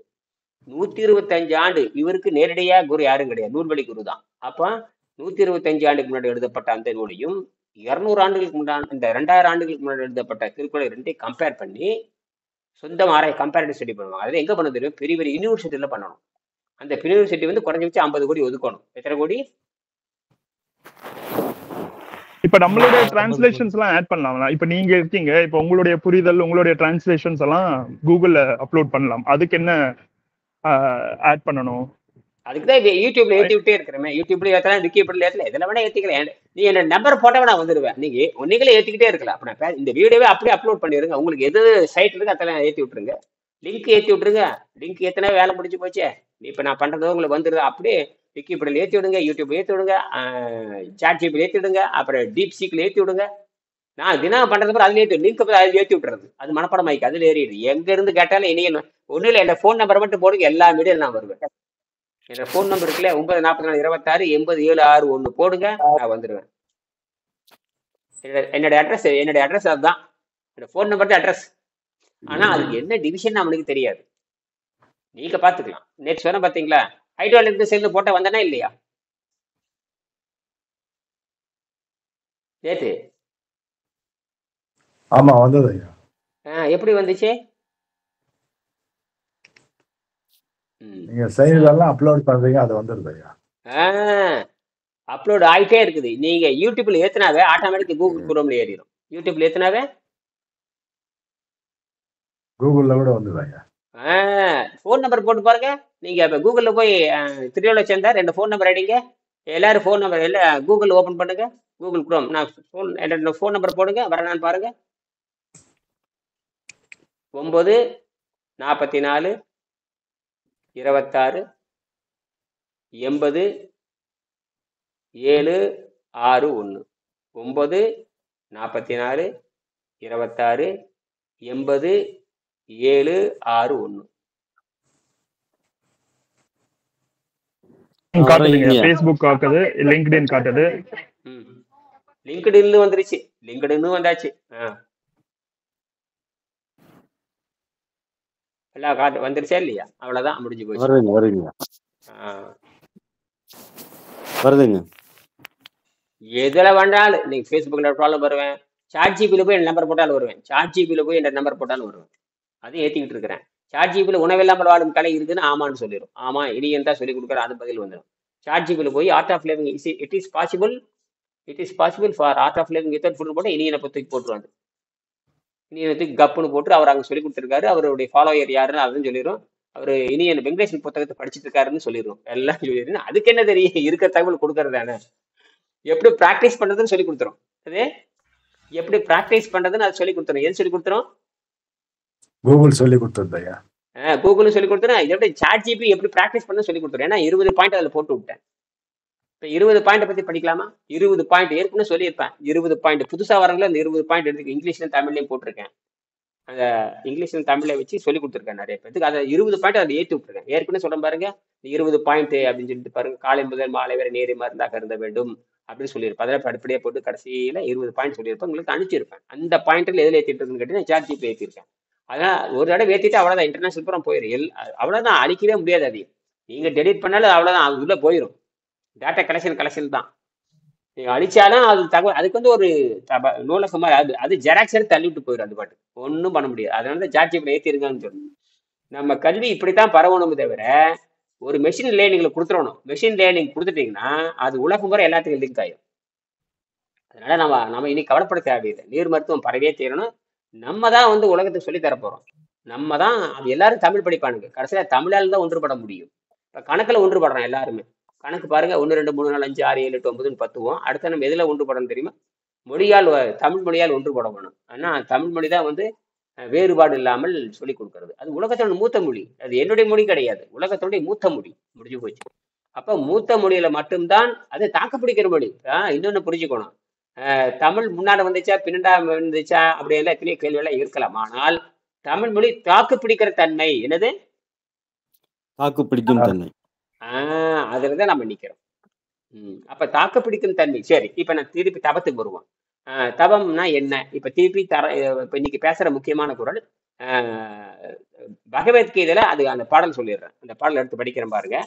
எந்த அளவுக்கு தப்பு பண்ணியிருக்கான்னு பாருங்க. தப்பு கண்டுபிடிக்கிறது எங்க வேலை? தப்ப சரி பண்றது தமிழ். சமஸ்கிருதம் தப்பு பண்ணுச்சுன்னா சரி பண்றது யாரு? தமிழ். கண்டுபிடிக்கிறது யார்? என்ற வேலை. கண்டுபிடிக்கிறது என்ற வேலை. இப்படித்தான் பைபிள் இருக்கிற விவரத்தை கண்டுபிடிச்சேன். இப்படி தேடிட்டு இருக்கும் பொழுதுதான் அடாடா பைபிள்லயே சொல்லியிருக்கானே அப்படின்னு. அப்படி கண்டுபிடிக்கும் பொழுதுதான் பாருங்க, இந்த இடத்துல இருக்கு. ஏற்கனவே நான் சொல்லியிருப்பேன், டயட் ஆஃப் கீதைன்னு ஒன்று சொல்லியிருப்பாங்க. டயட் ஆஃப் கீதை, கீதையினுடைய உணவு பழக்கம். கீதையினுடைய உணவு பழக்கம். ஆனால் கிறிஸ்டனுக்கு வந்து எப்படி சாப்பிடணும்னு அவனுக்கு தெரியாது. எப்படி சாப்பிடணும், எப்படி ஆகாரத்தை விடணும் நமக்கு தெரியாது. ஏன்னா கிருஷ்ணன் எந்த உணவு சாப்பிட்றவன்? கிருஷ்ணனுக்கு பிடிச்ச உணவு எது? அசைவம். பால் வெண்ணெய். அப்ப அவன் அசைவம் திங்கிறவன். அசைவம் திங்கிறவனுக்கு போய் நீங்க அவனுக்கு போய் விரதத்தை கேட்கலாமா? அவங்ககிட்ட அசைவம் திங்கிறவன்கிட்ட போய் எதை கேட்க முடியாது? விரதம் இருப்பது. அப்புறம் அவனுக்கு தெரிய வாய்ப்பு இருக்குமா? தெரியாது. யாருக்கு தெரியாது? சாப்பிடுறது தெரியாது. அப்ப கிறிஸ்டனுக்கு மாட்டிக்க. இதான் உண்மை. கிறிஸ்டனுக்கு என்ன தெரியாது? உண்ணா நோன்பு தெரியாது. ஏன்னா அவன் இறைச்சி திங்கிறவன். என்னது? இறைச்சியினுடைய ஒரு பகுதியான எதை திங்கிறவன்? இறைச்சியில் ஒரு பகுதியான பால் எண்ணெய் கொழுப்பு. உலகத்திலே மோசமாக, அதாவது விலங்கை விட மோசமான ஜென்மம் யாரு தெரியுமா? மனிதன் தான். இவன் தான் உலகத்திலே கொழுப்பு மட்டுமே திங்கிற ஒரே விலங்கு இந்த மனிதன் தான். உலகத்துல இறைச்சி திங்கும் விலங்குகள், இறைச்சி திங்கும், அது வேற. விலங்குகள் இறைச்சி திங்கும், புலி இறைச்சி திங்கும். ஆனால் கொழுப்பு மட்டுமே திங்கிற மானங்கட்ட ஜென்மம் எதுன்னு கேட்டீங்கன்னா யாரு? மனிதன். இதை விட இழிபிறவி எங்காவது இருக்க முடியுமா? கொழுப்புனா நினம்னு அர்த்தம். கொழுப்புக்கு தமிழ்ல என்னது பேரு தெரியுமா? கொழுப்புக்கு தமிழ்ல நினம்னு பேரு. நினம். நீ நாயும் நினம்னு போடுவாங்க. நினத்தை அப்படியே பிரிச்சோம்னா பிணமம்னு சொல்லுவாங்க. நினத்தை அப்படியே பிரிச்சோம்னா என்ன சொல்லுவாங்க? பிணம். என்னது? பிணம். அப்ப கொழுப்பு தின்ன எதை திங்கிறதா அர்த்தம்? பிணத்தை தின்பதற்கு சமம். அப்படி நான் சொல்ல, பரிணாம அறிவியல் அப்படிதான் சொல்லுது. நிணநீர்னு சொல்றீங்களா? கரெக்டா. பிணநீர் தான் நிணநீர். அதேதான் நிணநீர்னு சொல்றோம்ல.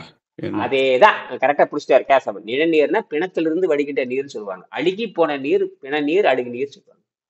நிணநீர் திருக்குள்ள வந்து நிணநீர். நினம் என்றால் உடல்ல சுரக்கிற நீர் நிணநீர்னு படிக்கிறோம். அதுக்கு பேரு தான் பிணநீர்னு பேரு. அப்ப பிணம் என்று பொருள். புரியுதா? சரி, அவர் சொல்றாரு பாத்தீங்கன்னா 6வது அத்தியாயம் 40 திருவேங்கடம். இந்த இவரு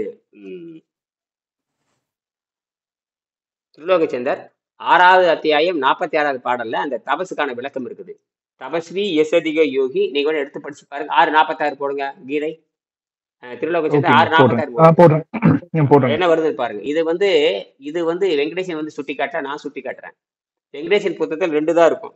2:59 இருக்கும், 6:16 இருக்கும். 6:46 இருக்காது. இப்ப நான் 6:46 நான் கண்டுபிடிச்சது. 6வது 46 வாதம் வந்து பாத்தீங்கன்னா, தபஸ்வி எசதிக யோகி ஞானனாப் யோகி மதோதிகா கர்மி எசதிக யோகி தஸ்மாத் யோகி பவார்ஜுன.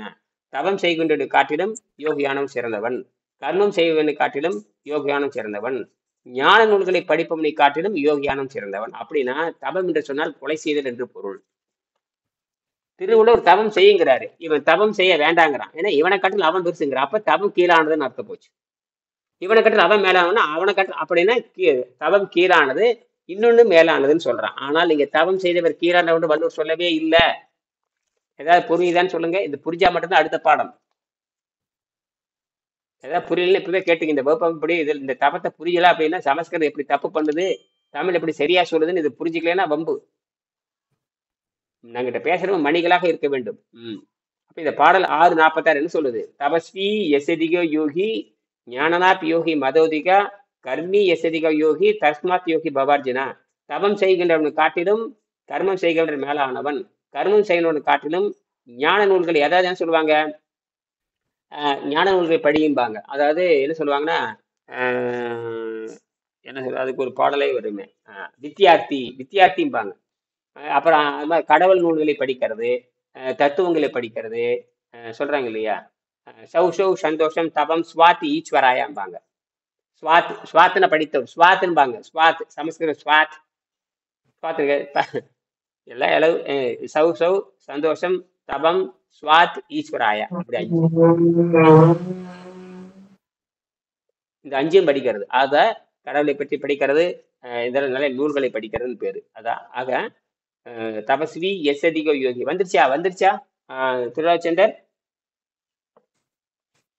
6:16 வந்துருச்சா? 6:46 6:46 என்ன சொல்லுது? தபஸ்வி எசதிகோ என்ன சொல்றான் சொல்லுங்க. இங்கிலீஷ்ல வருதா தமிழ்ல வருதா? 6:46.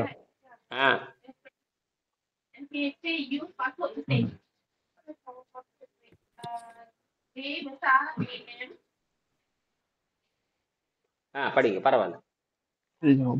Yogi is a teacher greater than ascetic, greater than the empiristic, and greater than the fruitive worker. Therefore, Arjuna, in all circumstances, be a yogi. யோகி யாருன்னு சொல்றாரு. அதான் அதே கரெக்டா பிடிச்சிட்டீங்க. கரெக்ட். அதே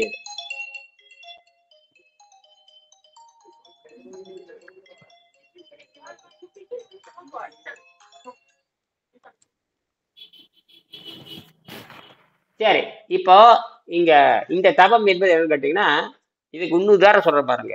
இன்னைக்கு உதாரணம், அர்ஜுனன் தபசன் அர்ஜுனன் தபம் பண்ணுனான்னு கேள்விப்பட்டிருக்கிறீங்களா? அர்ஜுனன் தபம் பண்ணுனான். சரி, அர்ஜுனன் தபம் செய்தான் கேள்விப்பட்டிருக்கீங்களா இல்லையா? அர்ஜுனன் தபம் தமிழ்ல என்ன கொடுத்திருக்காங்கன்னா, ஒரு யோகி சன்னியாசியை விட கட்டறிந்த ஞானியை விட மேலும் சடங்குகளை செய்பவரை விட மேலானவர். எனவே அர்ஜுனா யோகியாக இருக்க முயற்சி செய். அருமை. சரிதான். இந்த இடத்துல நேரடி தபசு என்று சொன்னால்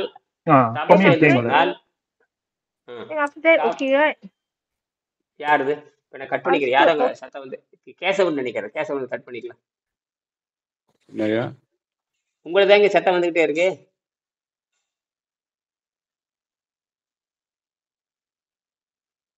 நான் பேசுறது கேக்குதா? கேக்குதுங்க. சரி. அப்ப தபஸ்வி தபம் என்று சொன்னாலே இதுதான். இப்ப நாம என்ன சொல்றான்? தபம் என்று சொன்னால் பசிதாகத்தை வராம இருக்கிறது தபம் சொல்றான். சரியா? பசிதாகத்தை வராம இருக்கிறது தபம் சொல்றான். இங்க தபத்தை காட்டு இது சிறந்ததுங்கிறான். அப்ப இவன் அடிப்படையே தப்பு பண்றான்னு தெரிஞ்சு போச்சு. சொல்லிக் கொடுக்குறது சமஸ்கிருத தப்பா சொல்லி கொடுக்குறான். சரி, இந்த அர்ஜுனன் தபம் இருக்கிறான். தபம் இருக்கும்போது அதை என்ன செய்யறான்? பசிதாகத்தை கட்டுப்படுத்துறான். தபம் இருக்கும் பொழுது என்ன பண்றான்? பசிதாகத்தை கட்டுப்படுத்துகின்ற பொழுது நேரடி சிவன் அவனுக்கு காட்சி தர்றான். இப்ப வைணவ சித்தாந்தம் சைவ சித்தாந்தத்தை அடிப்படையாக கொண்டு இவன் வைணவத்தை சேர்ந்தவன். யாரு? அர்ஜுனன். அர்ஜுனனுக்கு வந்து வைணவ சித்தாந்தை சேர்ந்தவன். அவன் போய் ஒரு கொலைக்கருவி அவனுக்கு தேவைப்படுது. ஆளை கொலை செய்யறதுக்கு ஒரு பெரிய கருவி தேவைப்படுது. அந்த கருவி வந்து இவங்கிட்ட கிடையாது. யார்கிட்ட கிடையாது? கிருஷ்ணன்கிட்ட கிடையாது. சரியா? அப்ப அவன் என்ன பண்றான்? அர்ஜுனன் என்ன பண்றான்? சிவனை நோக்கி தவம் இருக்கிறான். யாரை நோக்கி தவம் இருக்கிறான்? ஏன் கிருஷ்ணன் நோக்கி தவம் இருக்க வேண்டியதுதானே? உனக்கு அப்பதானே குரு கேட்டதுன்னா குரு கொடுக்கணும் இல்ல? ஏப்பா அவங்ககிட்ட போற? ஏன்னா இந்த வரம் கொடுக்குற அந்த கொலைக்கருவி கொடுக்குற அதிகாரமோ அல்லது தவம் எப்படி செய்யறது அதிகாரம் வந்து யாருக்கு தெரியாது? கிருஷ்ண பகவானுக்கு தெரியாது. அவன் சாப்பாட்டு ராமன். யாரு? கிருஷ்ணன் வந்து வெண்ணெய் திங்கிறவன். சரி, சிவபெருமான் எப்படின்னு கேட்டு தண்ணீரை தான் அவனுக்கு முக்கியம். தண்ணீர் தான் அவங்க சுத்தப்படுத்தினா போதும். தண்ணி ஊற்றி சுத்தப்படுத்தினா முடிஞ்சு போச்சு. நீங்க லிங்கத்துக்கு தண்ணி ஊத்தினாவே முடிஞ்சிச்சு. லிங்கத்துக்கு என்ன ஊத்தினா முடிஞ்சது? தண்ணி ஊத்தினா முடிஞ்சு போச்சு. அவனுக்கு காரியம் வெற்றி. அந்த மாதிரி தான். அப்பா இவன் தவம் இருக்கிறான். தவம் இருக்கும்போது என்ன பண்றான்னா பசி தாகத்தை கட்டுப்படுத்துகிறான். யாரு? அர்ஜுனன் வந்து பசி தாகத்தை கட்டுப்படுத்துறான். உடனே வந்து சிவன் வர்றான். வேண்டிய வரத்தை பெற்றுக்கொள்ளுங்கிறான். எனக்கு இந்த மாதிரி கொலைக்கருவி வேணுங்கிறான். அதுக்கு பேரு பாசுபத அஸ்திரம்னு பேரு. பாசுபத அஸ்திரம். பாசுபத அஸ்திரத்தை இருப்பதற்காக இந்த தவம் செய்கிறாய். பாசுபத அஸ்திரம் யாருக்கு? போர்ல பல பேர்த்து கொலை செய்யறது. அப்ப தவம்னா எதுக்கு நீ பயன்படுத்துற? கொலை கொலை செய்யறதுக்கு பயன்படுத்துற. அப்ப சமஸ்கிருதத்துல தவம் என்று சொன்னால் கொலை செய்வது என்று பொருள். நீ யார்கிட்ட போய் இந்த எதுக்கு நீ தவம் பசிதாகத்தை கட்டுப்படுத்துற? பசிதாகத்தை கட்டுப்படுத்துனா சிவன் இறங்கி வர்றான். பசிதாகத்தை கட்டுப்படுத்திட்டாவே சிவன் வந்து கட்டுப்பட்டுட்டான். நீ என்ன வேணாலும் வாங்கிக்கோ. என்னது? நீ பசிதாகத்தை கட்டுப்படுத்திட்டாவே நீ மேல்நிலைக்கு போயிடுற. கொடுத்துற ஆசிரியர் கேட்கறது கொடுத்துற. உனக்கு என்ன வேணும்? எனக்கு இந்த மாதிரி பாசுபத அஸ்திரம் வேணும். சரி, வாங்கிட்டு போ. அவ்வளவுதான். அந்த அஸ்திரத்தை போட்டு எல்லாத்தையும் கொலை செய்யறான். அப்ப உன்னுடைய நோக்கில் என்னன்னு? தவம்னா பசிதாகத்தை கட்டுப்படுத்துறது. பசிதாகத்தை கட்டுப்படு என்ன வாங்குற? பரிசு என்ன வாங்குற? அஸ்திரம். என்ன பெரிய ராக்கெட் வாங்குற. யாரை கொலை செய்யறதுக்கு? எதிரி நாட்டை அடிமைப்படுத்துறதுக்கு, கொலை செய்யறதுக்கு. அவ்வளவுதான், முடிஞ்சு போச்சு. சரி, இன்னொரு காரணம் சொல்லிட்டேன். நல்லதுக்கும் ஹெல்ப் பண்ற, கெட்டதுக்கும் ஹெல்ப் பண்றதா? அது அவரோட வேலையல்ல. நீ ஒண்ணு வெற்றி கொடுத்துருவோம். உனக்கு என்ன கேட்கற? அவ்வளவுதான். என்ன கேட்கற? அவ்வளவுதான். என்ன கேட்கற? எனக்கு இதுதான் கேட்கறேன். நீ என்ன கேட்கற? தேர்வு ஆயிடுற. வெற்றி அடைஞ்சிருக்கு நீ கேட்கற. விருப்பப்பட்டது கேளுங்கிற. எனக்கு வந்து விருப்பப்பட்டது அணுகுண்டு கொடுன்னு கேட்கற. வாங்கிக்கோ. எனக்கு ரோஜா பூ வேணும், வாங்கிக்கோ. அவ்வளவுதான், முடிஞ்சு போச்சு. ரோஜா பூ வாங்கினாலும் சரியே, நீ அணுகுண்டு வேணாலும் சரியே, உனக்கு என்ன தேவை? அவ்வளவுதான். அவன் கொடுக்குறது அவர் வேலை. நல்லது கெட்டதை நீ தான் முடிவு பண்ணிக்கணும். நல்லது கெட்டதெல்லாம் இப்ப கத்தி கொடுத்தாச்சு. நீ என்ன பண்ற? கழுத்தையும் அறுக்கலாம். வேற என்ன பண்ணலாம்? நீ என்ன பண்ற? அதுதான் கடவுளோட. இப்ப கடவுளே வச்சுக்கலாம். கடவுள் வந்து கத்தி கொடுத்துட்டாரு, அவ்வளவுதான். நீ கழுத்தறுத்துக்கலாம், பண்ணிக்கலாம். அதேதான். இன்னொரு தவம் பண்ணுவான். ராமலட்சுமன் இருக்கான் பாத்தீங்களா? அவன் தவம் பண்ணுவான். குழந்தாய் தண்ணியை எடு, குடித்து தவம் செய்யும்பான். எதுக்கடா தவம் செய்யறன்னு கேட்டீங்கன்னா, இந்திரஜித்தை கொலை செய்யறதுக்காக நீர் பயிற்சி பண்றான். என்னது? இங்கேயும் தப்பு பண்றான். இங்கே ராமலட்சுமி தப்பு பண்றான். யாரை கொலை செய்வதற்காக? இந்திரஜித் கொலை செய்யறதுக்காக தவம் இருப்பான். இங்க வருதா? இந்திரஜித் எந்த வகையை சேர்ந்தவன்? சைவத்தை சேர்ந்தவன். இந்திரஜித் எந்த மாதிரி சேர்ந்தவன்? ராவனுடைய பையன். ராவணன் எந்த வகை? ராவணன் யாருடைய எந்த வகையை சேர்ந்தவன்? சைவத்தை சேர்ந்தவன். அப்போ இப்ப புரிஞ்சு போச்சா? அப்ப வைணவத்துல தவம் என்று சொன்னாலே அடுத்தவனை கொலை செய்யறதுன்னு அர்த்தம். இதுக்கு 2 உதாரணம் சொல்றேன். யாராவது மறுக்க முடியுமான்னு கேக்குறேன். யாராவது மறுக்க முடியுமா?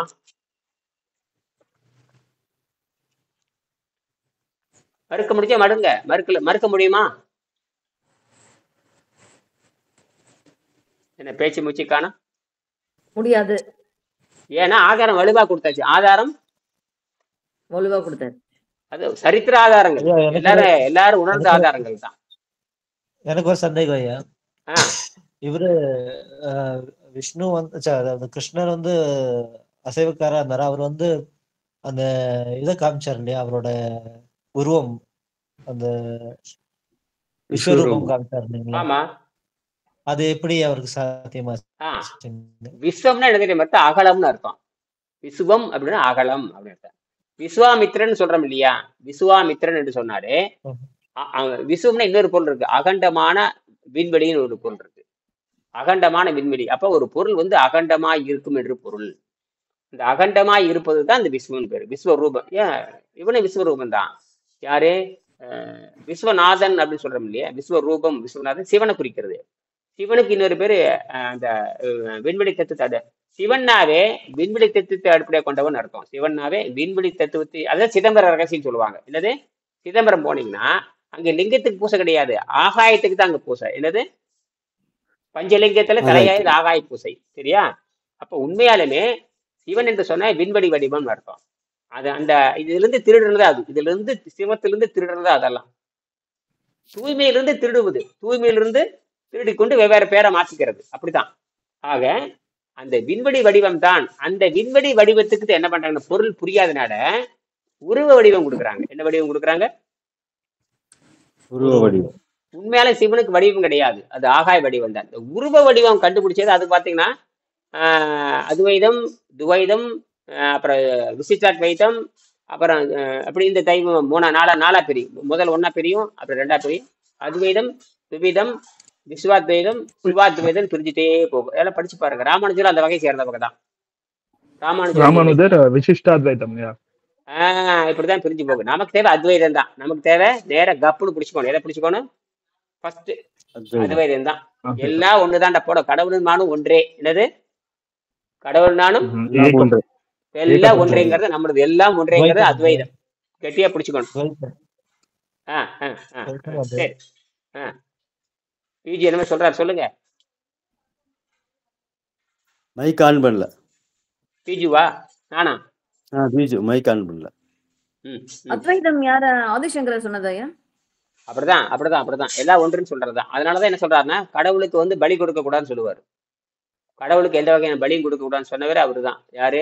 கடவுள் பேரால் பலி கொடுக்க கூடாதுன்னு சொன்னவரே ஆதிசங்கரர் தான். ஏன்னா ஆரம்ப காலத்துல எந்த காலம் நமக்கு தெரியாது, இருக்கலாம், முதல் மகனை, தலைச்ச மகனை சிவனுக்கு பலி கொடுக்கிற பழக்கம் இருந்தது.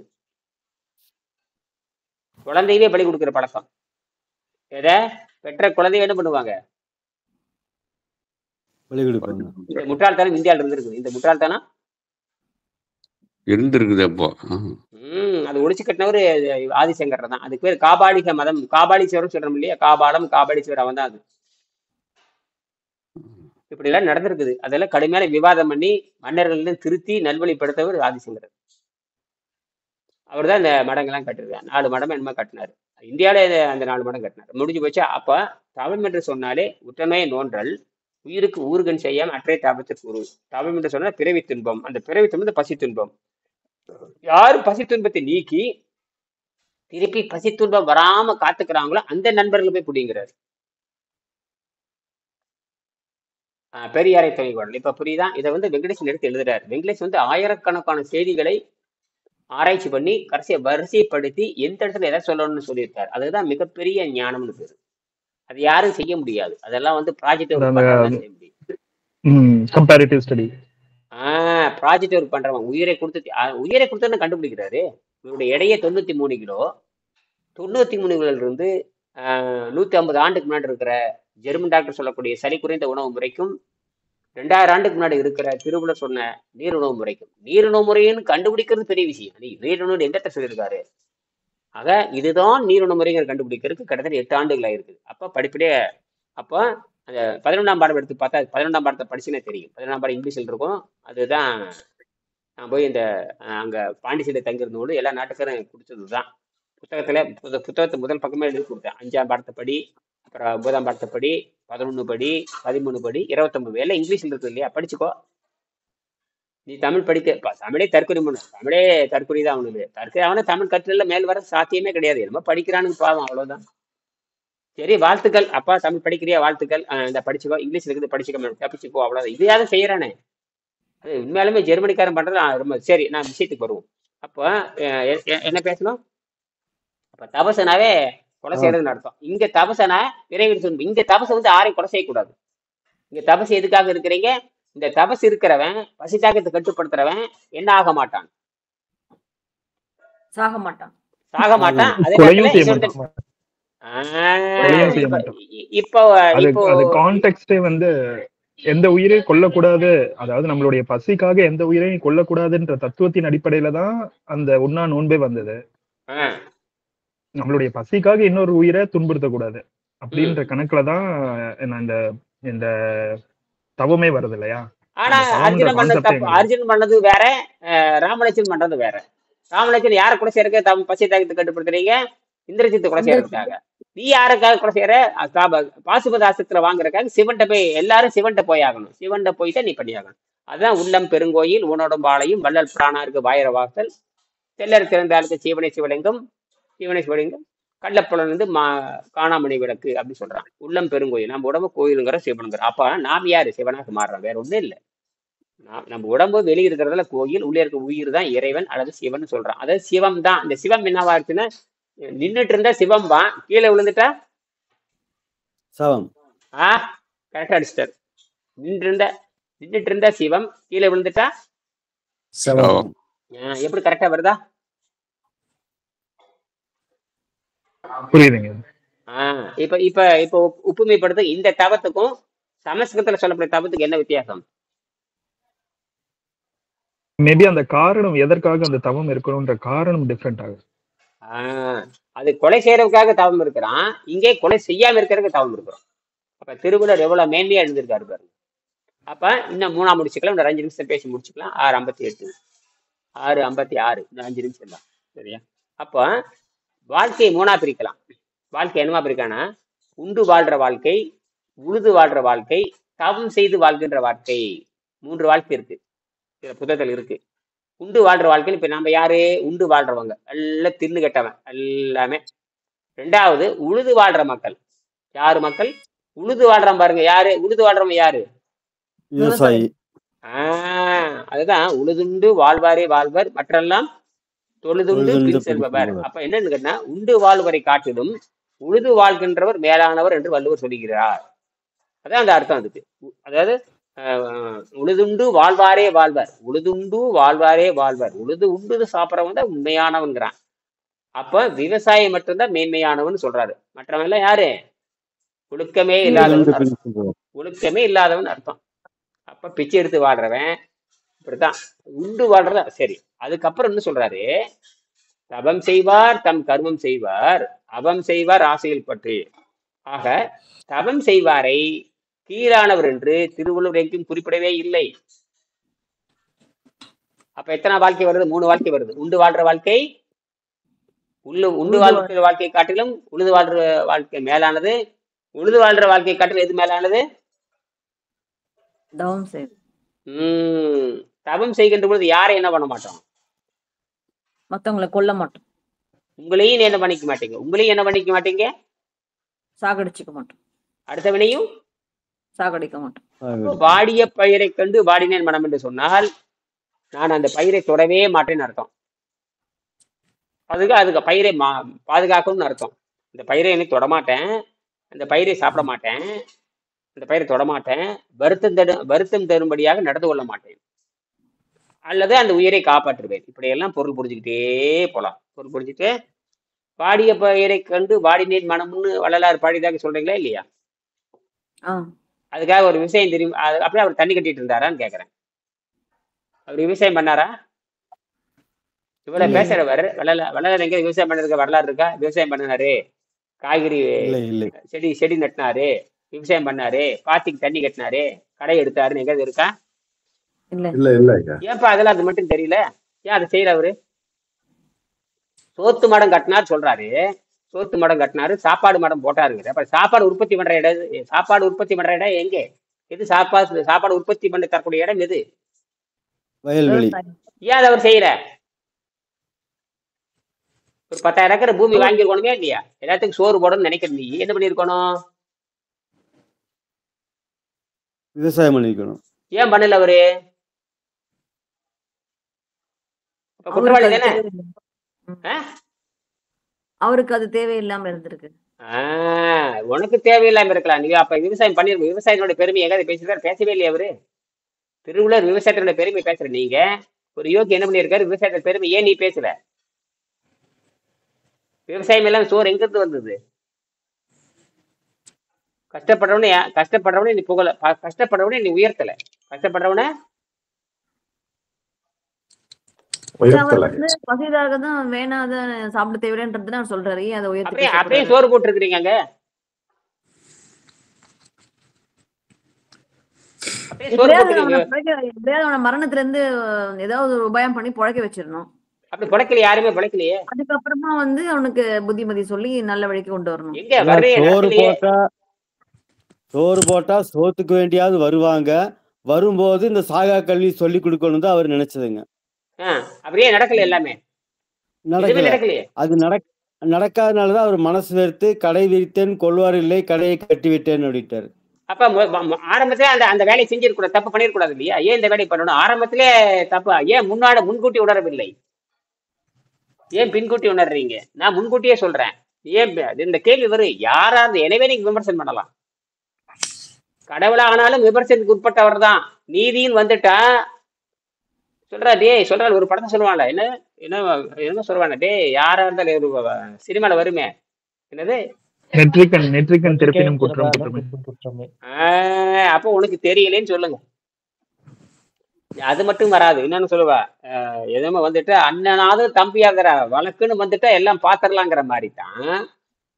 என்னமோ படத்துல அந்த கரகரன்னு பேசுவான், மொட்டை அடிச்சுட்டு ஒருத்தன் பேசுவான், டே என்னமோ கரகரன்னு மொட்டை அடிச்சு, அவன் பேர் என்னன்னு தெரியல, அது பேசுவான், என்னமோ வந்துட்டு அண்ணனாவது தம்பி அது பாத்திரலாம். அதே மாதிரி தான் நெற்றிக்கெண்ணை திறப்பினும் குற்றம்ங்கிறது தான். சங்கருப்பது எங்கள் குலம், சங்கருப்பது எங்கள் குலம், சங்கர்நாக்கு ஏது குலம், சங்கை அறிந்துண்டு வாழ்வோம் ஆனால் ஒம்போல் இறந்துண்டு வாழ்வதில்லை. பிச்சை எடுத்து வாழ்றது எங்க பொழப்பு இல்லடா, நாங்கள் உழைத்துதான் வாழ்வோங்கிறான். உழைத்து வாழ்றது எங்க பழக்கம், உண்மையில பிச்சை எடுத்து வாழ்றது எங்க பழக்கம் சொல்லும் பொழுது நக்கீராம்ப போட வேண்டிட்டு போயிட்டே இருப்பான். அந்த மாதிரி தான் தமிழ் வந்து தெளிவா சொல்லும். ஆகையினால வள்ளலார் சொன்னதை யாரும் புரிந்து கொள்ளவில்லை. ஆனால் வள்ளலார் வந்து சோத்து மடம் கட்டினாரா இல்லையாங்கிற அந்த விவாதம் அது போயிட்டே இருக்கு. அப்படி பார்த்தா இவர் விவசாயத்தை பத்தி பேசியிருக்கணும், விவசாயம் தெரியல. ஆனால் திருவள்ளுவர் விவசாயம் பத்தி பேசுறாரு, எப்படி உரம் போடணும்னு பத்தி பேசுறாரு, அப்புறம் எப்படி நாத்து நட பத்தி பேசுறாரு, எப்படி களை எடுக்கணும்னு பேசுறாரு, களை எப்படி கட்டணும்னு பேசுறது, இத்தனையும் திருவள்ளுவர் பேசுறாரு. அதனாலதான் திருவள்ளுவர் உலகம் பூரா எல்லா புலவரும் கையில் எடுத்துக்கிட்டாங்க. வள்ளலாரே வந்து யாரை கையில் எடுத்துட்டாரு? திருவள்ளுவர் தாங்க. திருவள்ளுவர் தான் சாகா கல்வி சொன்னவரே. 269 பாடத்தை எடுத்து படிங்க, 269 எடுங்க, திருக்குறள் 269 எடுங்க, இதோட முடிச்சுக்கலாம். 269 2 நிமிஷம் இருக்கு, முடிச்சுக்கலாம். 7:05 முடிச்சுக்கலாம். புரிதலும் கைகூடும் நோற்றலில் ஆற்றல் தலைப்பட்டவருக்கு நோன்பு இருந்தால் மரணம் இல்லைன்னு எழுதியிருக்காரு. இதைத்தான் வள்ளலாறு பிடிச்சுக்கிட்டு மரணம் இல்லாத பெருவாள்ங்கிறார். புரியுதா? இதை சொன்னவரே திருவள்ளுவர் தான். திருவள்ளுவர் தான் இதை சொன்னார் என்று அனைவருக்கும் தெரியணும். இது வள்ளலாரை பின்பற்றவர்கள் யாருக்கும் திருவள்ளுவர் பற்றிய ஞானம் இல்லை. திருவள்ளுவர் பற்றிய ஞானம் இல்லை. அதுக்கு என்ன பண்ண முடியும் நாம? அதனாலதான் இந்த உணவில்லாமல் வாழும் கலை வந்து வள்ளலார்கள் யாரும் பின்பற்றதில்லை. இது யார் உண்மையால வாங்கி படிச்சிருக்கணும்? இன்னார ஏன் படிக்கல? ஏன் கடைபிடிக்கிறது இல்ல? எல்லாத்துக்கும் உங்களுக்கு தெரியற அளவுக்கு ஏன் அவனுக்கு தெரியல? எல்லாத்துக்கும் இந்த வீடியோ போகுதே இல்லையா? எல்லாம் வள்ளலாருக்கு பஜனை கோஷ்டியா இருக்காங்க. எல்லாரும் வள்ளலாருக்கு நான் பஜனை கோஷ்டி சேர்ந்தவன் அண்ட, நான் திருவள்ளுவர் பஜனை இடியன் வந்து வள்ளலாரை அந்த திருவள்ளுவர், நாங்க எங்க ஏசிக்கு வந்து திருவள்ளுவர் தான். நான் திருவள்ளுவர் பஜனைபாடி அல்ல, நான் திருவள்ளுவரை பேசிக்கொண்டு பொழுதுபோக்குறவன் அல்ல, பஜனைபாடி அல்ல, நாங்கள் செய்முறையாளர்கள். என்னது செய்முறையாளர்கள்? செய்முறை பண்ணிக்கிட்ட கூட எங்களுக்கு பஜனை தேவையில்லை. நீ என்ன பண்ற? பஜனை பாடிட்டு என்ன பண்ணிட்டு இருக்கிறீங்க? புரியுதா? ஆகனா கூற்றம் குதித்தலும் கைகூடும் நோற்றலின் ஆற்றல் தலைப்பட்டவருக்கு. ஏன்னா நீங்க அகத்தூய்மை செய்கின்ற பொழுது அங்க இருக்கிற டிஎன் என்ன பண்ணுதுன்னா நியூட்ரலா மாறிடும். அகத்தூய்மை செய்கின்ற பொழுது அந்த மரணத்தை தருகின்ற டிஎன் என்னவா மாறுது? நியூட்ரலாக மாறி அது சமாதி தானாக திருப்புது. சமாதி தானாக திருப்புது. யாரு தொடர்ந்து அகத்தூய்மை பண்றவங்க? இங்க மாற்றக்கூடாது. யாரு வந்து அந்த டிஎன்ஏ மரபணுவை நியூட்ரலா வைத்துக் கொள்ளும்னா யாரு தொடர்ந்து முயற்சி பண்ணுகிறார்களோ, சொல்லுங்க, திருப்பி சொல்லுங்க. யாரு தொடர்ந்து முயற்சி பண்றாங்களோ அவங்கதான் என்ன காண முடியும்?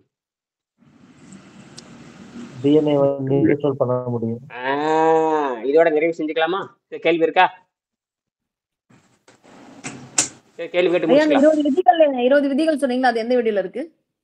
அது நான் தனியா போட்டிருக்கேன், புத்தகத்திலே அங்கேயும் இருக்காது. அதான் அந்த வீடியோ வீடியோவும் இருக்கு, அது என்ன குறிப்பு இப்பவே அனுப்புறேன். அது ஏற்கனவே போட்டுருக்கு, பழசுல பாருங்க. நீங்க எல்லாரும் இதுல வந்துருங்க, டெலகிராம்ல வாங்க, எல்லாரும் டெலகிராம் வந்துருங்க. ஏன்னா அதுதான் ஈஸி. இது வந்து தகவல் தொடர்புக்கு மட்டும் வச்சுக்கலாம். அது டெலகிராம் ஈஸி. டெலகிராம்ல எல்லாம் போட்டே இருக்கு, நீங்க யாரும் பாக்குறது இல்ல. டெலகிராம் தான் நீங்க பாக்கணும். இந்த வீடியோ கூட அப்படியே டெலகிராம் போட்டு பாத்துரலாம். இதுல அப்லோடு பண்ணவே முடியாது. இதுல வாட்ஸ்அப்ல பண்ணவே முடியாது. 5 MB 6 MB போறதுல அது 7 தடவை கட்டாயி வரும். பெரிய எதுக்கு தெரியுமாங்க? லிங்க்குக்கு மட்டும் ஆகும். வீடியோ கால் பேசுறதுக்கு ஆகும், அப்புறம் லிங்க் அனுப்புறதுக்கு ஆகும். மற்றபடி நீங்க டெலகிராம்ல அத்தனை பேரும் டெலகிராம்ல தான் வரணும். நான் டெலகிராம் போட்டுட்டு தான் இருக்கிறேன். எல்லா பேரும் வந்திருக்கீங்க, அந்த டெலகிராம் உடனே பாத்துறணும். ஏன்னா டெலகிராம் உள்ள வந்துட்டீங்கன்னா இப்ப 5 வருஷத்துக்கு முன்னாடி இருக்கிறதெல்லாம் இருக்கு. வாட்ஸ்அப்ல ஒண்ணுமே வராது. என்ன திருலோகச்சந்தர்? ஆமா ஐயா, கேக்குதுங்க பழசெல்லாம் கேக்குது. டெலிகிராம்ல இன்னும் டெலிகிராம்ல இன்னும் நான் யூஸ் பண்ணல, செக் அது பண்றேன். உங்களோட குற்றம். டெலகிராம் ஏன் வரல?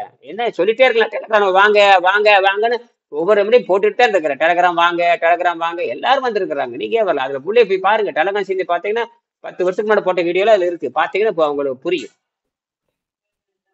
வாட்ஸ்அப் தண்டம். வாட்ஸ்அப் எதுக்காகன்னு கேட்டீங்கன்னா அவசரத்துக்கு பேசக்காம தவிர அதை வச்சு உலகத்திலே எனக்கு தெரிஞ்ச டெலகிராம் தான் எல்லா வசதியும் இருக்குது. ஆனால் இந்த வாட்ஸ்அப்ல ஒரு வெங்காயம் கிடையாது. தண்டம் அது. எதுக்காகும் கேட்டி அவசரத்துக்கு ஆகுது, அவ்வளவுதான். இப்ப நான் உங்க மெசேஜ் பூரா டெலகிராம் இதுல தான் கொடுக்குறேன், வாட்ஸ்அப் தான் கொடுக்குறேன். ஆனால் உங்களுக்கு பழைய வீடியோ வாங்கணும் வேணும்னா அதுல போய் பாருங்க, டெலகிராம் இருக்குது. அது போக டெலகிராம்ல நீர் மருத்துவ குழு வேறு ஏற்படுத்த பண்ணியிருக்கு, அதுலயும் சேர்ந்துக்கலாம். இந்த நன்கொடை கொடுக்கலாம், அதுல வந்துடலாம். நன்கொடை யாரு? நன்கொடை தொடர்ந்து நன்கொடை கொடுக்குறவங்க அதுல வந்துடலாம். இந்த மாசம் நன்கொடை கொடுக்குறவங்களும் அதுல வந்துட்டு இருக்கலாம். மாசம் நன்கொடை கொடுக்குறவங்க இந்த மாசம் நன்கொடை கொடுத்தீங்களா, கொடுத்துட்டீங்களா, கொடுக்கலையா? நன்கொடை கொடுக்கணும்னு நினைக்கிறேன். அதாவது எப்படின்னா நன்கொடைனா கேட்காம கொடுக்கறதா நன்கொடை, அதான் நன்கொடை. இது இந்த மாதிரி விரும்பி கொடுக்கறது எவ்வளவு வேணா கொடுக்கலாம். அந்த மாதிரி வரணும். அந்த மாதிரி நிறைய பேர் 100-200 பேர் இருக்கிறீங்க. அதாவது சொல்லுங்க, எனக்கு நன்கொடை கொடுக்குற வணக்கங்களை கொடுங்க. மாசம் சில பேர் கொடுப்பாங்க இல்லையா, அதுல ஒரு 4-5 பேர் இருக்காங்க, அதான் அவங்களும் கொடுத்துட்டு இருக்கிறாங்க. அந்த மாதிரி மாசம் நீங்க உங்களுக்கு சாப்பாடு செலவு மிச்சப்படுத்தாச்சு, அப்புறம் ஆரோக்கியத்தை கொடுத்தாச்சு. இந்த காசுல என்ன பண்ண போறீங்க? நீங்க உங்களுக்கு சாப்பாடு செலவு மிச்சப்படுத்தியாச்சு, ஆரோக்கியத்தை மிச்சப்படுத்தியாச்சு. இந்த காசுல என்ன பண்ண போறீங்க? உங்க சொந்தத்துக்கு வச்சு கண்டிப்பாங்க. கண்டிப்பா இல்லவே இல்லைங்க. இதுல என்ன பண்ண போறீங்க? இதெல்லாம் நன்கொடை கொடுத்துடலாம். அந்த எண்ணம் யாருக்காவது இருக்கா? அதெல்லாம் எங்களுக்கு கிடையாதுங்க. அந்த எண்ணமே எங்களுக்கு கிடையாதுங்க. இந்த எண்ணமே அப்படிலாம் எங்களுக்கு கிடையவே, நாங்களாம் பழகவே இல்லைங்க. அதாவது நாங்கெல்லாம் வந்து என்ன சுயநலவாதிகளாக இருப்போமே தவிர ஒரு நாளும் கடை வளருக்கு உதவ மாட்டோம். அப்படித்தானே? அப்படித்தான் இருக்குது. ஏன்னா அதாவது என்ன சொல்லுவார் வள்ளுவர், சொல்லுவாரு, பாத்திரத்தை கழுவி கீழே ஊத்துறோம் இல்லையா, பாத்திரத்தை கழுவி சோத்து பாத்திரம் அன்ன பாத்திரத்தை கழுவி கீழே ஊற்றும் பொழுது ஒரு பருக்கை கீழே விழுந்துரும். என்னது அது வந்து அந்த பருக்கையா இருந்தாலும் சும்மா வாங்காதேன்னு சொல்லியிருக்காரு. என்னது சந்திராமா சிரிக்கிறாங்க, சொல்லுங்க. பழைய சொத்து பானைய கழுவி கீழே ஊத்துவோம், அப்ப 2-3 பருக்கை ஒட்டி இருக்கும் இல்லையா, இந்த பருக்கை கீழே விழுகும். அந்த பருக்கையா இருந்தாலும் கூட சும்மா வாங்காதுன்னு ஒரு குரல் சொல்லியிருக்காரு. நாளைக்கு அந்த குரல் எல்லாம் படிச்சுட்டு வாங்க. நன்றி, வணக்கம். வணக்கம்.